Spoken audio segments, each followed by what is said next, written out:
European CME Forum podcast.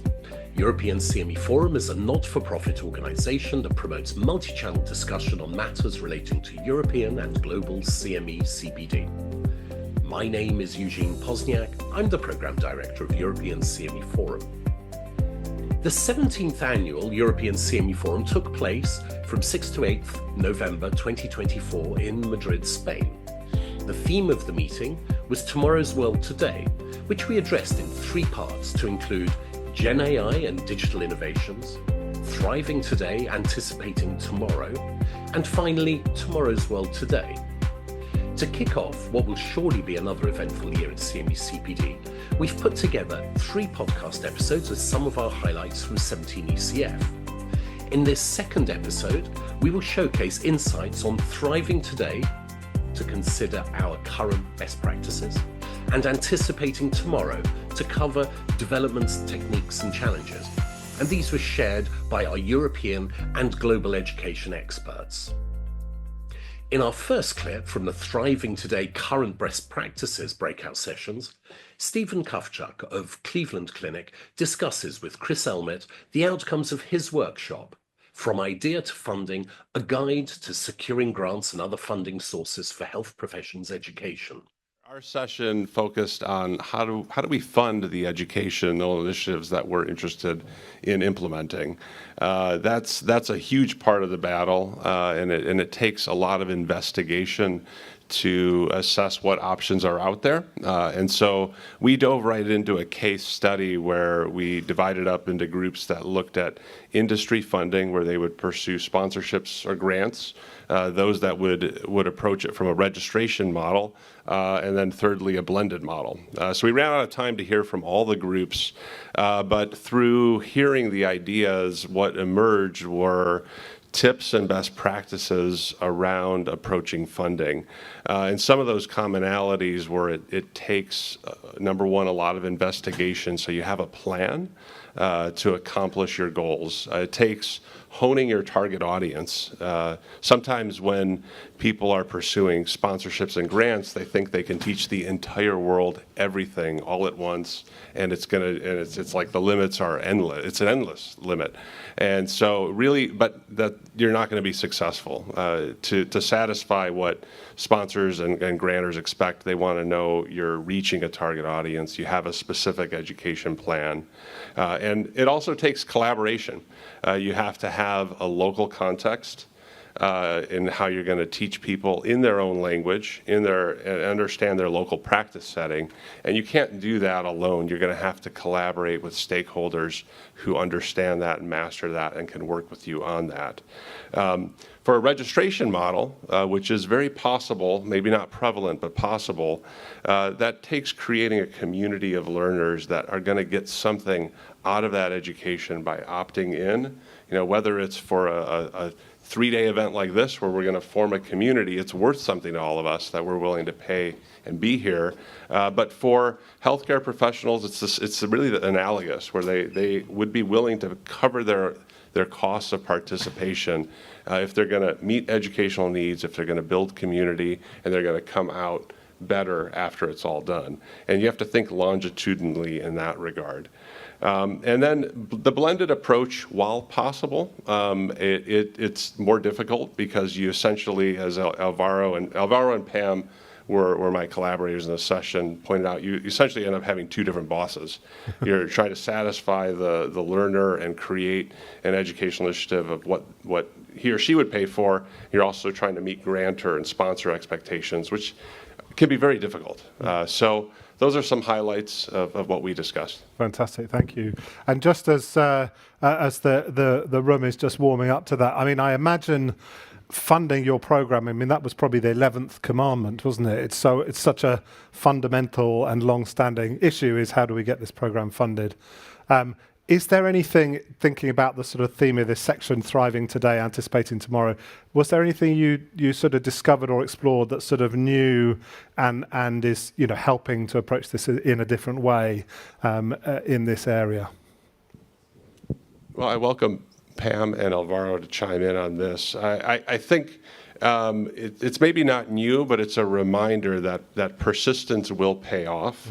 We didn't get that far in our dialogue when we were debriefing on the scenarios, but it takes a long time to investigate options and to really hone your education plan around those options. And then you may not get a lot of acceptances right away, and that's okay. You use that as feedback to adapt, because if you really know you're meeting an educational need so you can make healthcare better, health professionals work better, you're going to find a way. And so that's not a new concept, but it's a reminder we all need. Next, Dean Beals of DKB Med described his breakout. Working across borders, is global IME possible? We basically started out, we had a great panel of international colleagues, including someone that joined us via video from China. And I think the point really is we need to localize the education. We started out with an RFP, which we've all gotten, that has said, I want to do a global CME program. And this one happened to be in obesity, and it included patients and providers, didn't have a budget. So when you get those, what do? You don't just put it into ChatGPT and spit out a proposal, hopefully. You go through the proposal and figure out, if you want to submit, where your skill sets are and where your expertise is. If you have expertise in Europe, that's great. If you want to partner with someone in Europe, and what countries in Europe? Europe's not a monolith. Important to localize the education to the culture. So for example, we do a lot of programs in China. It has to be in Chinese. It can't be in English. And you have to understand that in Asian countries, there are certain questions you can't ask. You can't ask questions about confidence, for instance. So I think the key is find local partners that you can work with who have expertise in their part of the world. Don't try to be all things to all people, and make sure that whenever responding to an RFP or doing an international program, that you are sensitive to the issues on the ground. That's not to say that you can't include medications and treatments and procedures that may not be approved yet in that country. But if you're going to talk about them, you need to at least acknowledge the fact that you know it's not there. So we do a lot of work in HIV and PrEP. PrEP and HIV treatments are not available in every country. Some countries pay for them, some don't. So be conscious about where you're going and what the issues are and who the treaters are, and mindful of what is important to your learners as well as what's important to your potential supporter. Fantastic. And in your discussions, is the sort of global nature of those requests, is that becoming more prevalent now, or is it something that, again, are you discussing something and reaffirming some lessons that are actually quite long-standing there? I think we are seeing more of them as more and more RFPs come online. Some organizations that put out global RFPs are more specific, which is helpful. We want to do education in Africa. We want to do education in the Middle East. Others are much more general. So I would say, I don't know, maybe show of hands in the room, would you say that you're seeing more global RFPs than you did, I don't know, 3 years ago, 5 years ago? How many people are seeing more? A few. Okay. So, yeah, we've just been seeing more RFPs in general, and many of them do use the word global. And they also throw in, as we know, to your point, Alvaro, we want to do primary care and specialists and nurses and PAs and NPs for those of us that live in the United States. So you just have to be mindful of what your skill set is and speak to that. And if you don't have that skill set and you want to do it, work with someone on the ground who knows their learners. That's the most important thing in our mind. Fantastic, thank you. We also heard more about the breakout, newer considerations in multiple choice questions in CME CPD from David Price of the University of Colorado and American Board of Family Medicine. So we talked about uses of multiple choice questions as a way to get at not only the knowledge level, but done correctly to get at what one might call an in vitro simulation, so you can get from that knowledge to doing a little bit. We talked about 5 areas, briefly. One is factoid, what I call factoid-based questions and frequently rail against, versus case-based, scenario-based questions. The pros and the cons of each, particularly with case-based, scenario-based questions, the fact that it can serve as an in vitro simulation. It promotes deeper learning and knowledge retention, and it gets to that relevance factor. So rather than giving a factoid on a rare disease that I, as a family doc, might say, oh, I'm never going to see that in my practice. If I present a scenario of somebody who might walk in the door that turns out to have that rare disease, but I could relate to the patient walking into the door as somebody I see in my practice, that's a way to use case-based scenarios to create relevance for the learner. Again, for that level of knowledge and then translation into doing. We talked a little bit about confidence testing. Which briefly is everybody in the room actually had used it, but basically for those unfamiliar, it's asking a question and then asking how certain are you or how confident are you in your answer. And there's a couple of valuable reasons to do that. From a provider perspective, if you do that in aggregate, you can target those areas where a bunch of folks are confidently wrong in their answers. That serves as a great needs assessment to narrow down your potential areas of focus.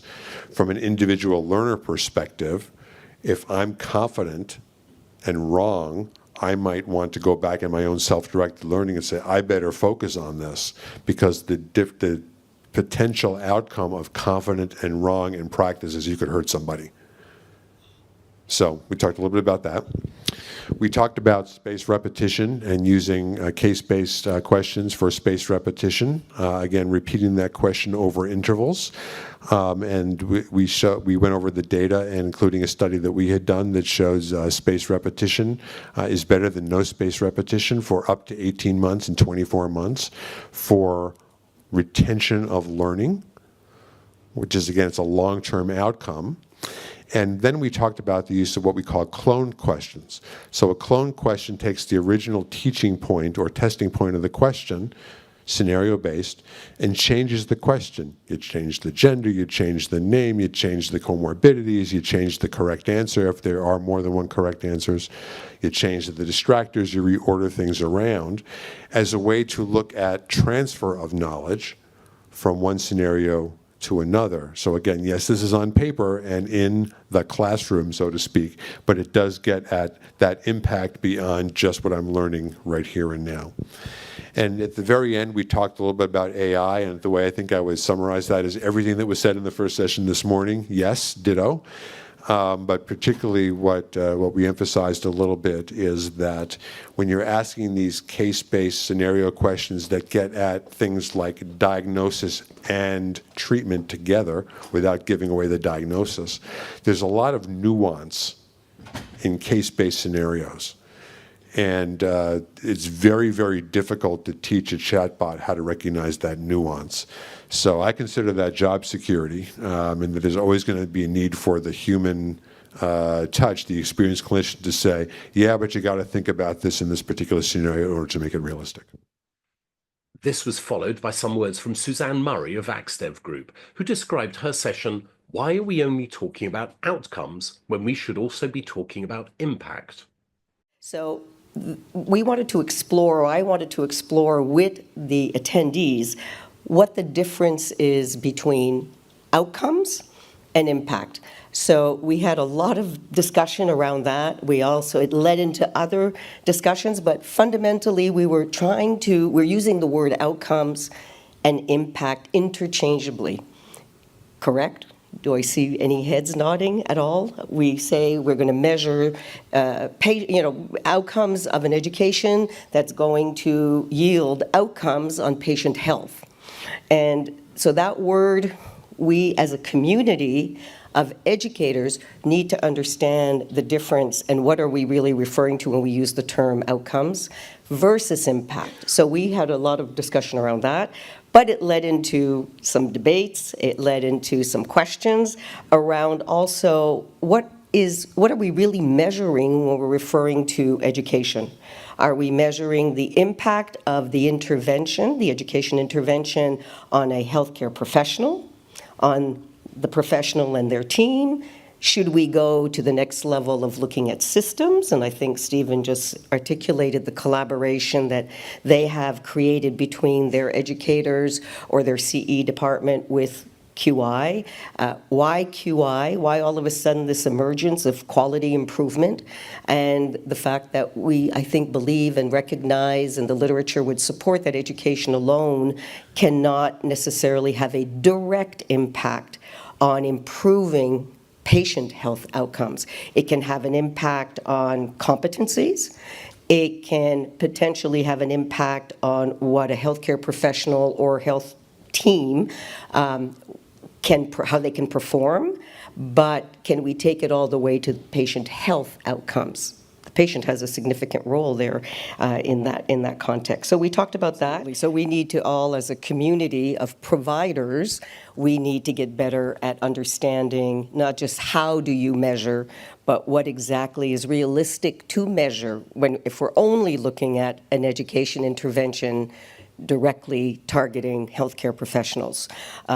And we're not taking into consideration the team or the system for which they work in.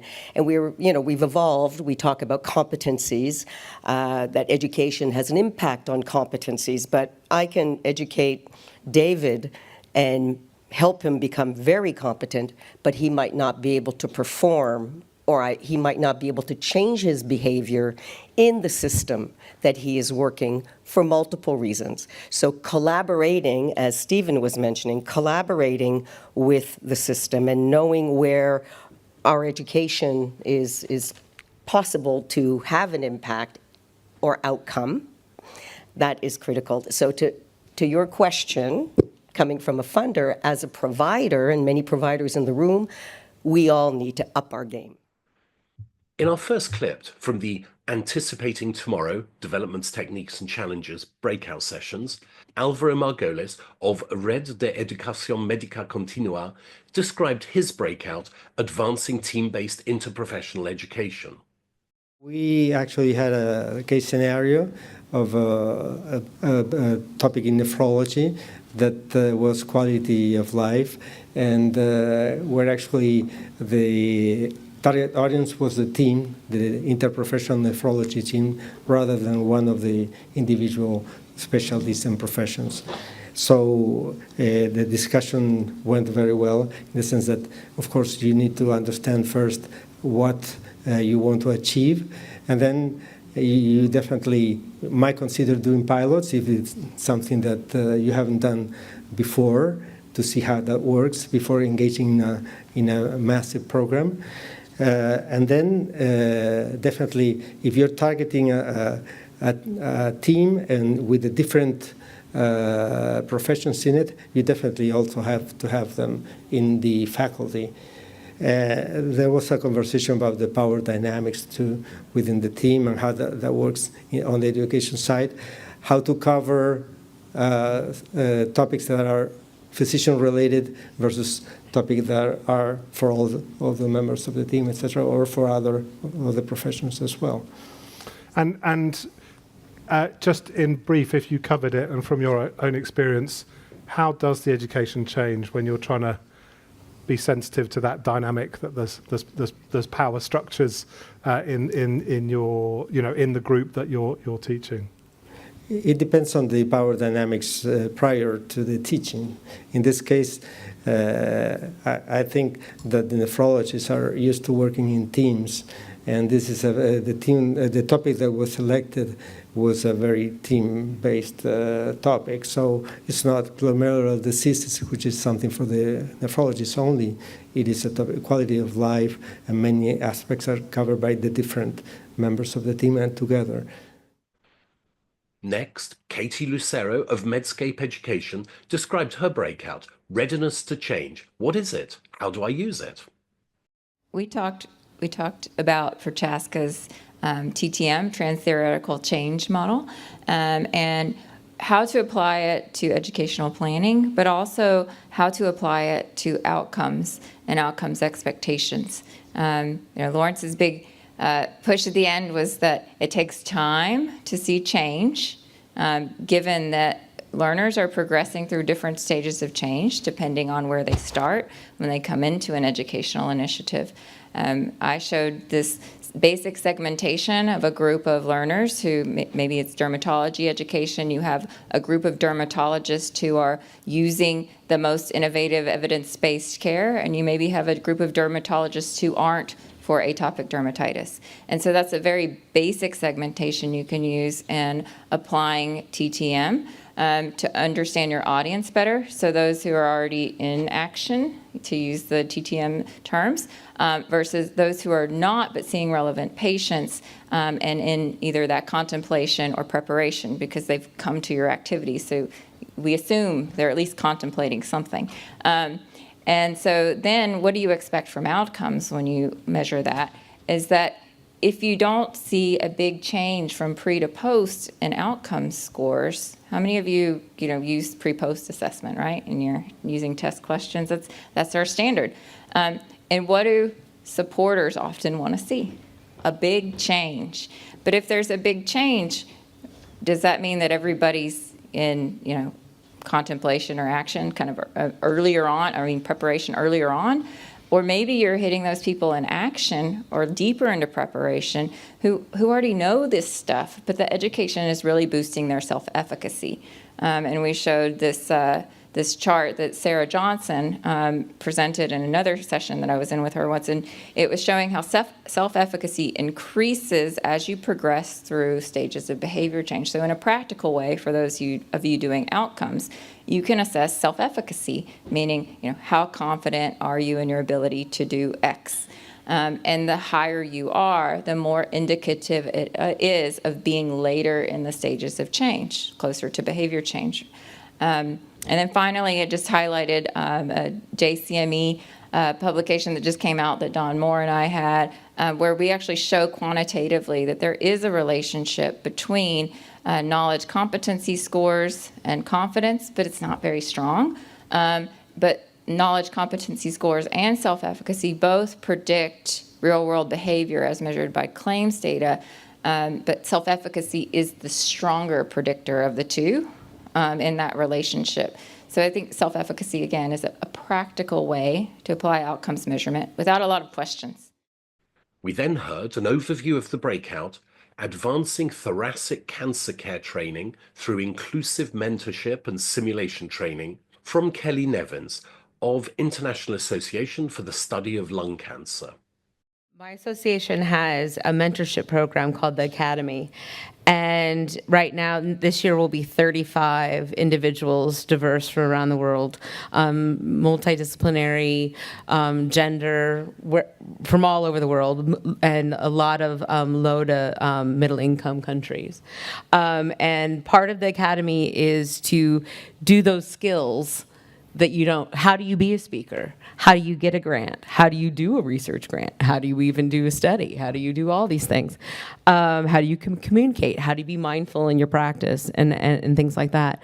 But a lot of I've seen that a lot of the skills in the mentorship program translate to CME and how we should look at how we create activities and things that we should have in our activities to help our learners retain better, have them have a deeper connection to the content, which will give them the chance to change and the will to want to change.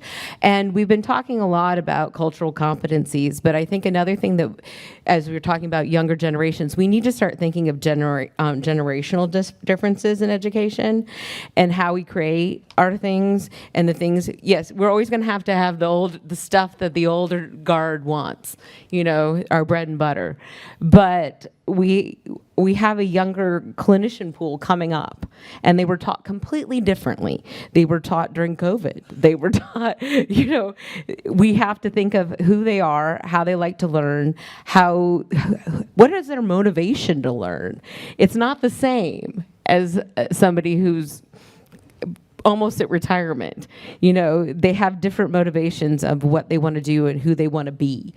And I think programs like our mentorship program, which has a research, activity, but I decided that you can do as much research, to the sun and moon and back, but if you do not know how to speak on it or teach it, it's going to fall on deaf ears.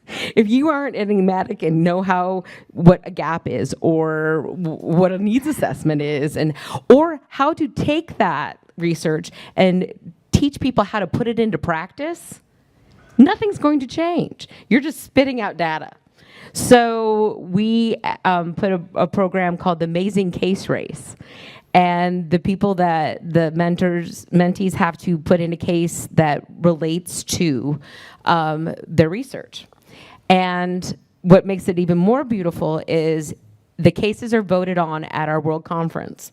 So 7,000 people, 7,000 members and non-members come and vote on the top 5 cases. We had 4,000 votes. How often do you get to create education that's literally based on what your membership chose? And it's one of our top activities. It's got gamification. But the beauty of it is, I've actually culturally have told them, I don't want you to assimilate to the US. I want you to do what you have. If you don't have molecular testing or people can't afford it, then don't put it in your case, because it's never going to happen. Because I also think it's great for clinicians that are in the world of plenty to see the people that do not have the world of plenty. So we talked about, I gave everybody different case scenarios. One was on an international mentorship program in asthma. One was a hypertension mentorship program in the EU, and another one was an international breast cancer nursing mentorship.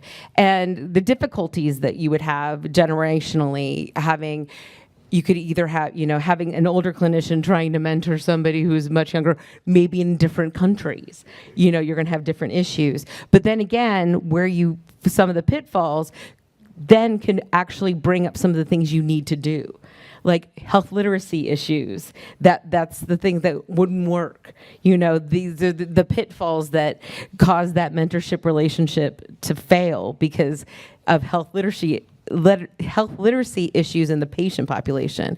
So how do you pivot your program to change the education of no, I'm not going to teach you to better treat asthma, but I'm going to teach you how to better communicate with your patients.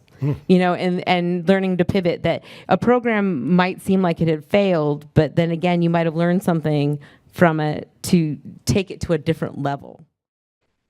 This was followed by some words from Tamara Allen of Legacy MD, who described her session, How Are We Diversifying Our Expert Pool?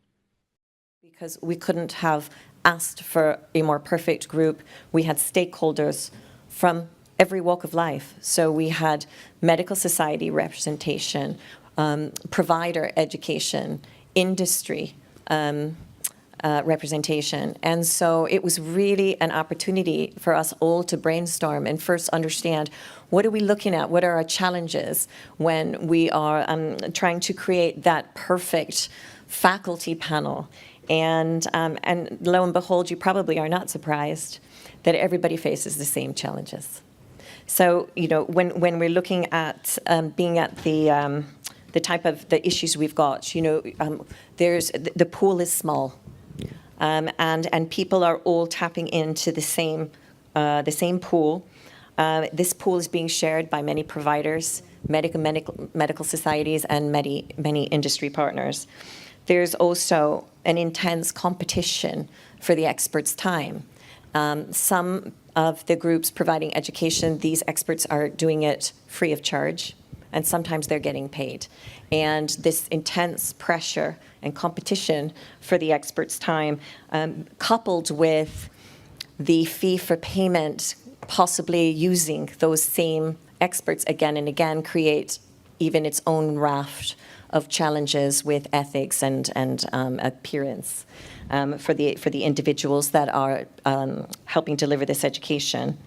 So, of course, we also looked at the low diversity from, everyone is talking about the low diversity on panels from a gender perspective, but how about geographical representation and ethnicity? And finally, a large proportion of these experts, they're all of the same age, and predominantly all of a same sex, and they're all near retirement. So what do we do with the black hole that's coming up behind? Do you want me to carry on? Please do, yeah. Tell us how the group addressed that challenge. Okay, so what we did is we had a look at what are the biggest challenges that we are facing, and those are the things we covered. So then we're talking about, okay, how do we address this? And a lot of the ideas that we were throwing on table, coming from different perspectives, brought in different insights. So first and foremost, we talked a lot about, okay, it needs to be forefront of your mind. You know, when you're setting the faculty panel, is thinking deliberately, do I have great representation? Do I have a balance between genders? And if I'm doing a European program, for example, am I getting a balance of different voices from across the different geographical area? Is there anything that we can do as curricula on leadership, perhaps developing the next rising stars?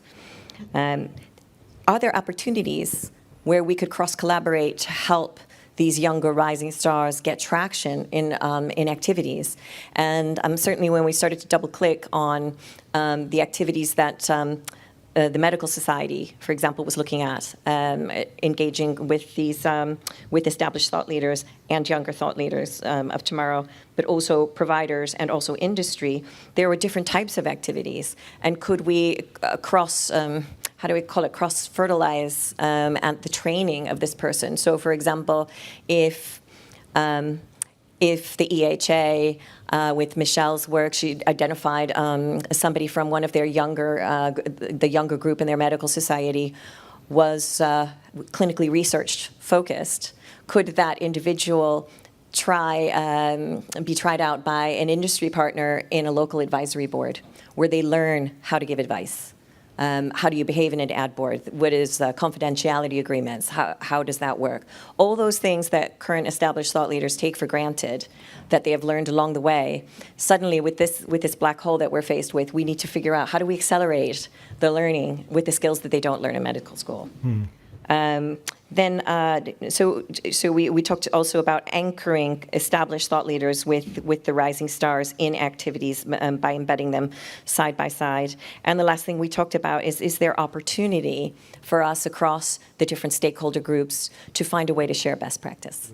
Yeah. We talked a little bit too on quick brainstorming on how do you find these people? So. You know, and some of the ideas that came out was, well, you know, you ask a colleague, and that seems to be the most popular way of, you know, who have you seen on an agenda recently that was really good? But there's some other interesting things that were talked about, looking at the socials, because these younger people are using a different way to communicate than we are all used to. And a lot of influencing is going on at congresses, in the Twitter chat room, or X, on TikTok. Also, the local, there's young society groups, which, you know, we are all aware of, and they are a great resource for future talent. And local pharmaceutical companies, medical affairs teams, they have local medical liaisons on the ground, and they get to know a lot of people, and perhaps doing more grassroots identification from the ground level up could also be another way for us to find a way on an altitude for us to be collaborating on this problem together. And looking at the people that are just starting to get involved in studies, just starting to publish, as well as groups that might set up like women in diversity groups. So those were just a few ideas. I know that's not exhaustive. Next, in our Lunch with the Learners session, Lawrence Sherman of Meducate Global was joined by surgical trainee Ranj Bakar of Torbay NHS Hospital to hear his perspectives on CME in practice. Why don't you tell us a little bit about how you do your CME seeking? How do you stay on top of things? How do you find what you need to find to stay educated? I think when we spoke earlier, we spoke about how this generation is very different in terms of how they seek education. This is the TikTok generation. This is the Amazon Prime, the next day delivery. They want everything now. They want everything quickly. And accessibility is a really important thing with medical education. So my phone is one of the most powerful tools I have all the time. So whenever I need to find a piece of information, if I'm in a clinic or a surgery and there's something I need to know, my first thought is, oh, I need to go find a copy of Grey's Anatomy and search for a textbook to try and what I need. It's a quick search on my phone, going for a quick app to try and what I need, and that's the way things are going for this generation's learners, where they want things quickly and they want things accessibly. Yeah, so you're describing basically the master adaptive learner, and I can't remember, Eugene, how many years ago Don Moore gave a talk on the master adaptive learner, but we have to start thinking like that. We have to think that the point of care is now the point of education. People aren't always waiting for the next best specialty conference, the next best webinar that's scheduled in 3 weeks to get the answers to the questions that are coming up at the point of care. Very recently, I was preparing for one of my postgraduate surgical exams, and one of the things I was trying to learn is the brachial plexus, which is a connection of nerves up in your upper limb, which go on to supply nerves in your hand. And you can find the brachial plexus in any textbook, anatomy textbook, and it's all slightly different and very intricate. And today's learner, they want things quickly, and they don't want to spend lots of time hunting through a textbook trying to find what they need. I did a very quick search onto TikTok, how to draw the brachial plexus, and I found exactly what I needed within 5 to 10 seconds, and a very quick 30-second TikTok reel on how to draw the brachial plexus, what nerves come out of it, and precisely the information I needed very, very quickly, and in an interactive visual format that was interactive with me, that was jumping out at me much better and much more engaging than just seeing it on a textbook would be. So how do you know that that's right on TikTok, and do you get credit? I mean, you would see the person making the TikTok. Often they're a clinician, and now you have these medical influencers now who are practicing clinicians, but are also on social media as influencers, and they're promoting healthcare, promoting medical education, and you would hope that the information and that they're putting out there is correct, but you can also try and, if you had more time, you could try and cross-reference it with a textbook, or you would see multiple of the same type of TikTok, and you see that it's the same information that you're seeing every time, just in a slightly different way. Yeah, but Sophie, you do make a really important point, because your concern of the credit is an interesting one. Not everything needs to have a credit given to you for it to be valuable. Now, I'm not saying there's not a value to credit, but if you're watching a 3-minute TikTok, it may not be worth the time or the effort in some cases, or it may not be the format that requires credit at that moment. It may be, but it's a big part of your personal learning network. And just to follow up, I've been looking at some of these content creators, and there are some really high-level, powerful content creators on all of these platforms, but to your point, they're qualified for you. So you have to spend a little bit of time doing the research, the same way you would read a paper and say, do I believe this research? Do I believe this content? But I think what you have to really do is sort of consider what we're hearing here. It's this point of care is the point of education. It's just-in-time learning. It's I'm looking in trusted resources and then deciding, is this the right education and content? It doesn't take away from the other forms of education that all of us develop, but that becomes reinforcing rather than enabling at that point. So thinking about this, we heard a lot about AI this morning. What's your gut feeling as far as the role of AI in the whole continuum of medical education, from undergraduate all the way through what's important to us here at CPD? I think it's a really, really powerful tool that's been demonstrated. I think we spoke across it over the last couple of days about how important it is. I think it's making its way into the medical field, and it's going to have really huge impact, I think, in the medical field in particular. In some areas of the world, it's a bit more developed and is being used more widely. There's been documented cases of it being used as an assessment tool or a diagnostic tool. For example, in orthopedics, you can have an AI tool which can recognize X-rays and tell you whether an X-ray's got a fracture or not, or whether it's normal or abnormal. And that would take away so much time and effort for other clinicians and free up their time and improve efficiency that way. I actually have done an AI in surgical training poster that I'm hoping to present a little bit later in regards to how AI will impact surgical training and how the trainee themselves feel about using the AI in the surgical training. And the comments I got were very varied, really, and some of them are very much for AI in surgical training, but in certain aspects only. So having the AI to assist them in clinical use, in assessment and diagnostic, it's a really helpful, powerful aid. But another use of it could possibly be in an academic use of it, where a large portion of training you have to write things like reflections and essays and referrals, and using AI to do that would free up a lot of time, and already some trainees are already starting to use that. And interestingly, in my work that I did earlier, I asked them how they would feel about using AI in that setting, and whether it would be fair or whether they felt justified in doing it. And I think there was a comment made, I think yesterday, about that healthcare professionals aren't very good at reflecting. And I think that was true, and I think it's becoming less true in this day's generation, as reflection is a part of training, as especially becoming a doctor, where in every portion of your training you're asking to reflect more and more.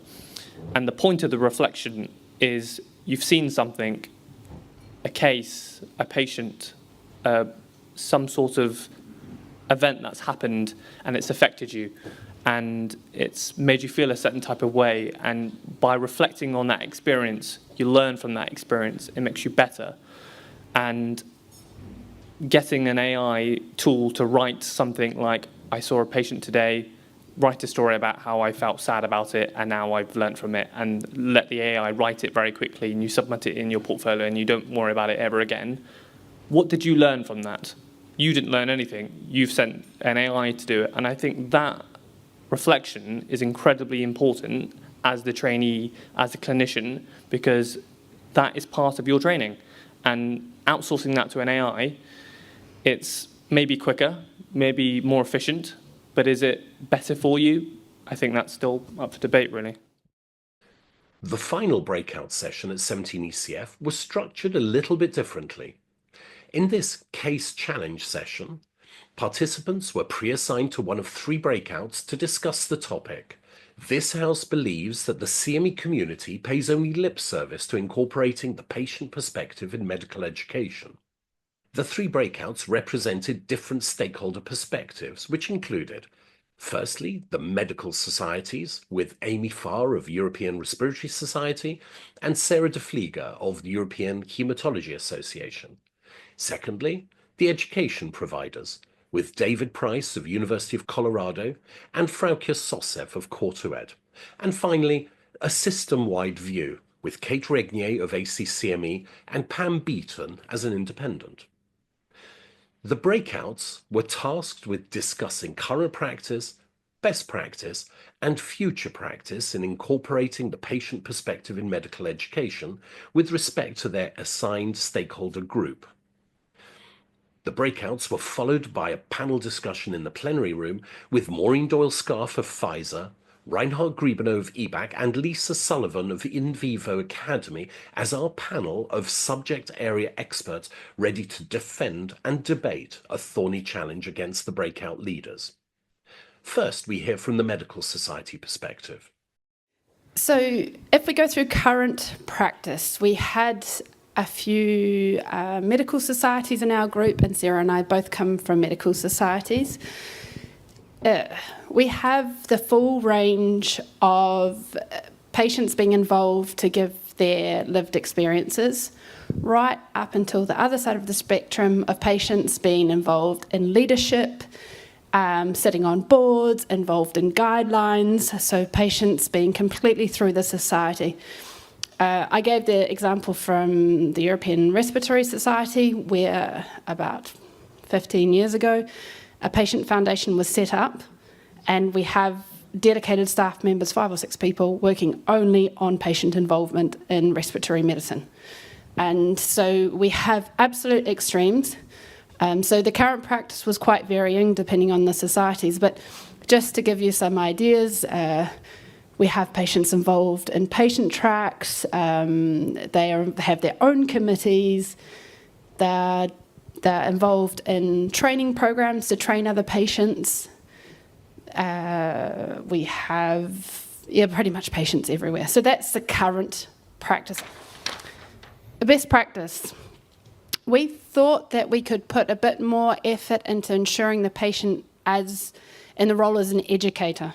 So of course, across these different areas that I've previously mentioned, you could argue that the patient is educating, but we think that it can push even further. So they're saying that quite often the patient is the educator when we're talking about chronic disease or rare disease. But we had some beautiful examples from this table over here, talking about educating on language, stigma, feelings, communication, side effects, treatments, regulations, clinical trials, all this sort of involvement that we could be doing better. So that is where we thought was an area that we could work on best practice a bit more. Where it got interesting, and I didn't necessarily agree, well, we didn't necessarily agree on everything, but our role was to facilitate, was the future. So the future. As we said, within our group, we had a wide variation of how patients were involved in activities. And one thing that came out from our group was maybe societies should be working together more to share best practice, to be giving, to pulling resources to link together. So this is one major thing that we could be doing better in the future, because this is something that we should all succeed in. There should be no egos and there should be no competition. So societies need to work together. Another important point was including more diverse patients, because I'm sure, as you all know, quite often we have highly educated patients that are fluent in English, and we realise that we have to reach patients that don't necessarily have that same education level, don't have the same socioeconomic background. They may have more limited resources or in settings where they need more help or they have different needs. So this is something that we need to work on in the future, reaching those patients, more diverse patients. This was a good one. So we had a few people coming from the providers or maybe industry saying that would be great if societies made the data collected from patients available for other societies and for their needs assessments and for their trainings. Maybe patient involvement and localisation. Did you want to mention something on that? So I think one of the big things that we struggle with on a regular basis is getting education to the right person in the right way, in the right system, and taking everything into consideration. And we thought that if we can support patients to become the link in localizing medical education to what is actually the gap in practice there, that could be a really good way to involve them more in getting the education where it's needed. And the last point for the future, one that I haven't yet mentioned, was with regards to regulations.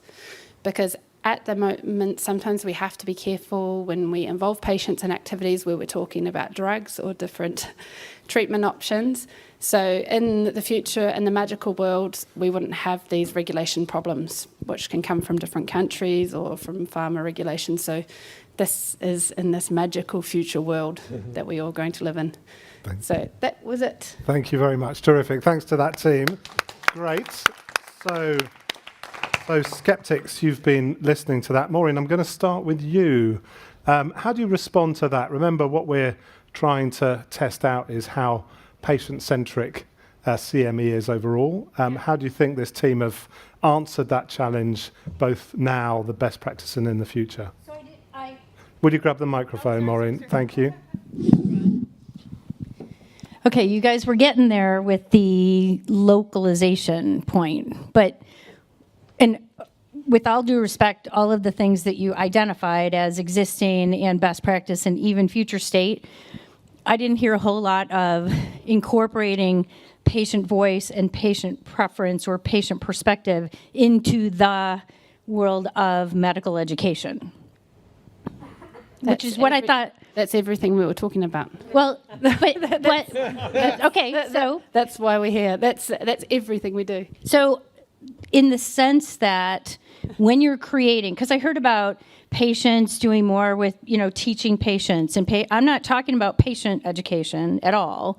I'm talking about patients as faculty. I'm talking about especially, and I've got some examples of this, patient advocates as faculty who actually have the disease that they're teaching about.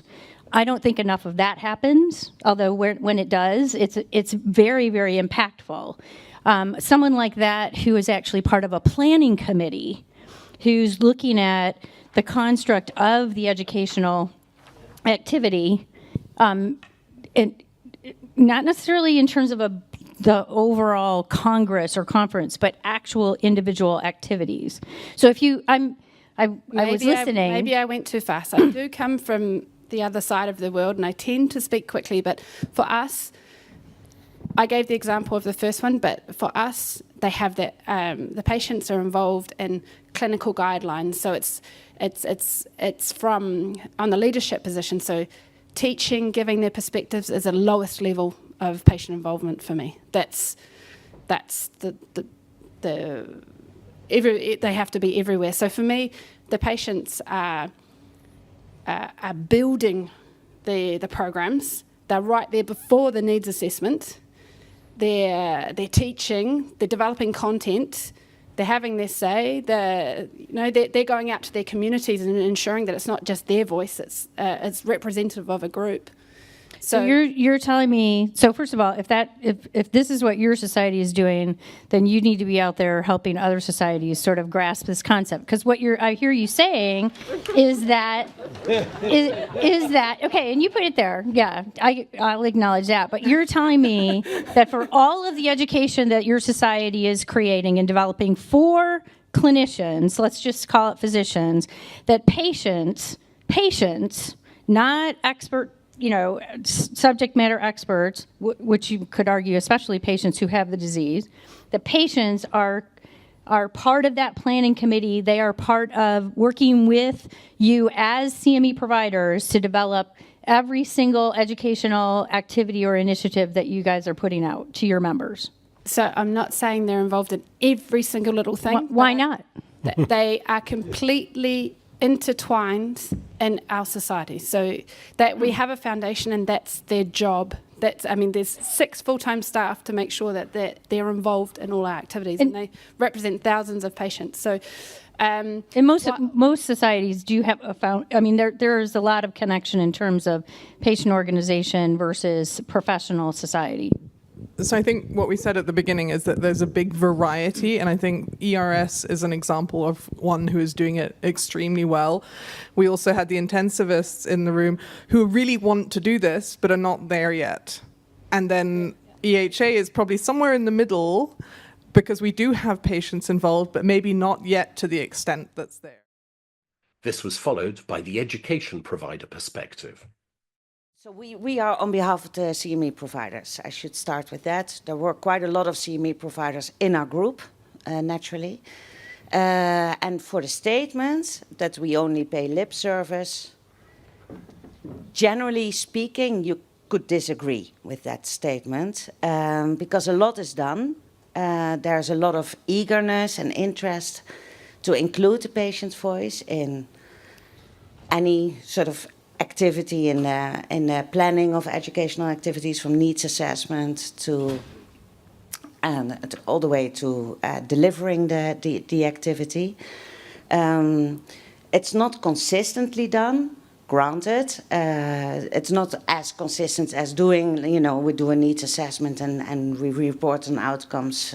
So it's not ingrained, but it's definitely something that people are interested in, and parts are being implemented. Okay? And then I think, David, you want to take over now? No, but... You want to use this one? Sure, probably. Our conversation sort of flowed freely through all 3 areas, and that was actually, just as a participant, it was actually quite fun. As Frankie mentioned, there is are things going on in spots? So in trying to summarize this at least somewhat concisely, I'm going to try to put it together in really cool things that we want to do more of, some of which are happening now toward the end, things that are not really happening that we think would be really cool to do. So to try to group these roughly, starting with the end in mind, with the problem we want to solve as providers, but making sure we include the patient perspective and patient data in that process from the very beginning. So thinking about patient-oriented outcomes, not my hemoglobin A1C controlled, but is my diabetic pain neuropathy controlled? Things like that, a patient-oriented outcome. Thinking about using patient voice, patient interviews, patient surveys, patient advocacy groups as sources of data to inform our needs assessment.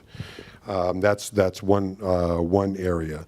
Thinking about not only the patient with a specific disease, but most, at least in my world as a family doc, most patients have more than one thing. So instead of thinking about a single disease, thinking about patients as the experience, the subject matter expert with lived experience, which is diabetes and kidney disease and hypertension and depression and back pain and everything else. So including that patient voice and what's important to them rather than just what's important and what I'm trying to accomplish with if I'm doing a very topic specific thing.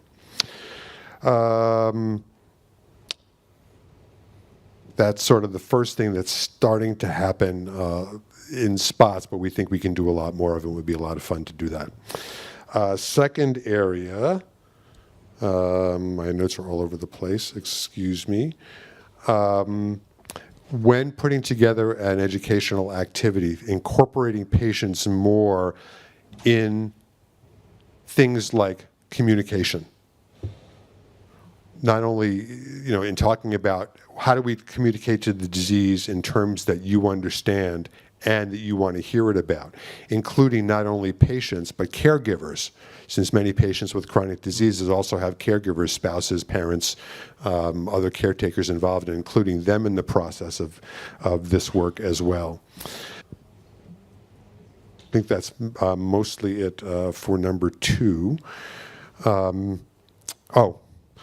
Also, trying, when we do this communication with the patient, really focusing on delingoizing it. So talking to patients in language that makes sense to the patient, communicating at a 5th grade level or an 8th grade level rather than putting in terms of all these medical lingos and jargons that doesn't resonate with patients necessarily, or their eyes glaze over. Moving on to sort of the things that are more future state aspirational. Mark in our group made a great point of, as these subject matter experts with lived experience, what can we do to work with patients and support them to letting them know that their voice does matter? If we're going to use them as faculty/teachers, how do we not only train them from our perspective, but give them the sense and the satisfaction and the reward that they're actually contributing to us, and support them so they don't get up in front of a room full of physicians and nurses and get all terrified and flustered. They can come up with confidence that they're a subject matter expert and we will take them seriously. Other sorts of things that are more in the future state that we're not quite there yet. As an American, one of my big learnings for these last couple of days are the differences in the legal, ethical, and regulatory issues about involving patients that are different here. So we thought it would be great to come up with sort of a best practices, and I hate that term, sort of exemplars or a playbook on how one would navigate those different situations, starting with the problem that we want to solve as educators based upon our needs assessment, and help get the program through all the regulators and the IRBs and all that sort of thing to help start breaking down that barrier. Another area of future work is when one connects the education with, okay, you've learned it in whatever format, and now we expect you to go do it in practice, to do a practice audit, and it was shared that in Ireland, there actually is an expectation that you do a practice audit and try to implement something in your work, to be very clear to the point of perhaps an expectation, if the topic is relevant, that that practice audit include a patient-specific metric that matters. The patients are included in that practice audit as stakeholders, and then those outcomes, patient-centered outcomes, are measured. Just give us one more, David, if you could, from your third group. Okay. And one other example, two others actually. One is thinking about transitions of care. So patients often will have these conditions and have transitions home to hospital to extended care facilities, so forth and so on. So building that into the process from the patient experience. And then it was pointed out that at some of the congresses there are now some patient tracks, and then there are physician tracks, and even when we do IPE, we have the providers together, but the patients are over here. So wouldn't it be great to come up with processes in our IPE, in our congresses, where we bring the patients in as part of the professional team and as part of the education, so we're all learning together appropriately. Fantastic. Thank you very much. Thank you. Okay, so Lisa, I'm going to put you on the spot. How do you respond to our providers? Well, I actually think the providers did quite a good job. My biggest concern would be that we're talking about all these marvelous things that we want to do in the future. The reality is, why aren't we doing it now? And it's not good enough for us all to sit here and say, well, we're doing it in bits and pieces. It's just not good enough. Our patients need to be involved in every single thing we do as a provider. And I'd like to throw it out to some of them because one of the things that I was thinking about as David was speaking is we should consider things like employing patients as part of our own team. So we don't just have, instructional designers and creative people, and we have patients as part of our team so that they are in fact integrated in every single thing that we as a provider think about, speak about, and do about. And I must say that has not come up anywhere.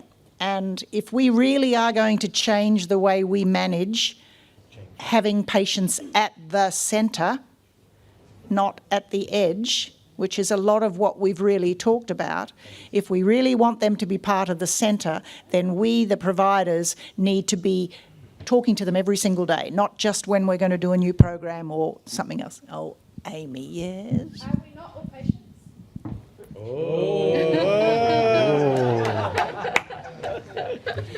Yes, we are. But the problem is, look at this room. I'm probably the oldest person in the room. The reality is, yes, many of us are patients, but the point is we're not necessarily being asked as the patient. We're being asked because we're the instructional designer, or, I'm the person that writes the check for the salary, or whatever the hell it is. So it's a good point, but it's not enough. So, I want to see the patients in the centre of everything. And certainly if I were 20 years younger and doing it all again, I would have patients as staff. In our final clip, we hear the system-wide view. Okay, so I'm reporting on behalf of the Circle Group, and you'll be happy to know that our group was solution-oriented. So we basically reviewed current practice quickly and moved right to solutions. I also think we would have done this, had more fun with this if it was after the reception. Well, yes, right. Right? What, the feedback or just the whole thing? The whole thing. Okay. So current practice, there's some patient engagement. Perhaps it's increasing, but it's varied. There are lessons being learned about how and the value of engaging patients, but no real way to share that as a global system. And we recognize systems need to be changed to better encourage and reward the inclusion of patient partners in medical education. We also recognize there are caveats to where this might not be culturally acceptable or encouraged. So we took that under account. Thank you. By the way, I think as part of the system-wide view is we did recognize that it's not just CME, it's medical education as a whole. So for my industry partners, and here are even Kate as an accreditor is educating others. I just want to share something that I found, We found a quote. We found a quote. Many people do not want to be defined by their disease and do not typically define themselves only as patients. The word patient is becoming a dated term, with associations commonly being someone lying in a hospital bed with little autonomy in their own care. People living with diseases are becoming more informed about their conditions and more empowered to take an active role in decision-making about their own care. We need to evolve our terminology where feasible to become person-centered. This demonstrates to those living with diseases that we look beyond their diagnosis and focus on who they are as a person, recognizing each person as an individual with a breadth of life experience. Thank you. Okay. So with that in mind, we came up with some of these system solutions. Again, won't work everywhere and probably not applicable for all medical education. The goal is to increase the patient-partner power so that it becomes easier, more common, and expected to engage patients in medical education. We need to get the stakeholders to incentivize this. So we need to move beyond continuing medical education or medical education to payers, health systems, lawmakers, accrediting bodies, and others who are part of the system. We used as an example, ACCME as an accrediting body has created rules that organizations can choose to meet to be rewarded with longer terms of accreditation if they demonstrate they are engaging patients or their caregivers in education as planners or faculty. So that's an incentive to promote this in a wider way. We need to remove barriers such as those presented by coordination of care or lack of coordination of care. Logistics such as how to find and fund the engagement of patients. We should reframe the educational methodology to start with the patient partner as part of needs assessment. So it's not about the patient, it's including and with the patient. We suggested following and this, you heard this from some of the others, following the person's journey through the education. Understand education can include and support the value of education beyond clinical care, diagnosis, or treatment. So education about communications, empathy, life of the patient, preferences of the patient, team-based education, support from other professions, engaging students and residents are all a way that the system can change the mindset to the benefit of engaging patient partners. And the question becomes, is the problem the patient or is the problem the caregivers or the healthcare team that's engaging with the patient? Pam, anything else? When we talked about the system, I think as a supporter, one of the challenges is I think, and Mo and everybody else can probably appreciate this, is that the ship is really difficult to turn for us, even within our system. So we're talking about like funding activities and fair market value as patients maybe not be compensated for the time that they've given because they don't have the letters after their name. So there's a lot of systems things, but also along the patient journey is, again, including the payers, is, you know, we can only educate so much to improve patient care, but if there aren't people hearing from the patients as well, like I couldn't get the treatment that I needed because it took too long to get a pre-authorization or get a referral, or I couldn't get into my GP to get the referral. That's also a breakdown, and that needs to be addressed, and they need to be involved in the educational journey. Anything else from our group? Fantastic. Okay. Thank you very much. Thank you to our circles. Reinhard. Yeah, thanks for that. my skepticism is about that in the end, we will not be able to resolve the asymmetry in expertise between the medical expert and the patient. But as physicians, we have the ethical duty to do our best to, in a wider sense, include the patient and try our best to make them understand why we want to decide as we decide. And not only for the long-term outcome, but indeed to resolve as much of this asymmetry as possible. And in the end, it cannot be resolved, and they expect us to be the experts and counseling them. So this is something which cannot be resolved by involving patients on what level ever or so. That would make it easier to get a patient vote, but it would not resolve this basic situation. And I think, and that brings me back to what you said. I think we'll only interrogate one group. We are talking. Reinhard. Yeah. Just one sentence. Providers should dare to do all the nitty-gritty work. Yeah, we are a little bit thinking about the splendid way, full of enthusiasm for change. Dealing with patient problems is, in most cases, difficult. Yeah, and we need to develop strategies how to do that, and we need to dare to also include, let's say, political aspects. One of the first one would be we need more time for communication with the patients.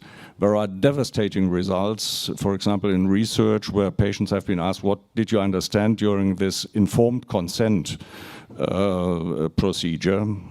Yeah, you need time. And that's a political statement. So our group would like to flip what you said about asymmetry and say the patient partner is the expert. Yeah.